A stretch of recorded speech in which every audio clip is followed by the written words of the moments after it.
Sporočilo Prešernove Zdravljice o miru, svobodi in složnem življenju vseh narodov je danes enako aktualno kot v času, ko ga je pesnik zapisal.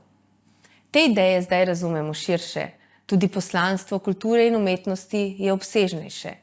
Umetniki in umetnice, delavci in delavke v kulturi danes skrbijo, da je kultura dostopna vsakomur, od blizu in vsak dan, saj je kultura temelj za razvoj družbe.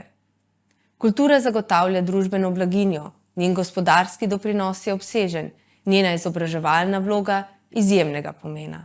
Še več, kultura je bistvena za dobro počutje posameznika in je tkivo skupnosti. Kultura in umetnost v vseh svojih najrazličnejših pojavnih oblikah prepoznavata raznolikost, zagotavljata svobodo izražanja, omogočata živost jezika, ohranjata in oživljata sporočilo iz preteklosti, ustvarjata in oblikujeta vrednote za prihodnost. Naj bo kulturni praznik praznik kulture za vse, za mlade in stare, marginalizirane, senzorno ali gibalno ovirane, razseljene. Naj vsakdo občuti in ceni pozitivne učinke kulture in umetnosti v svojem življenju. Ob kulturnem prazniku 8. februarju vam želimo, da bi s kulturo in umetnostjo živeli vsak dan.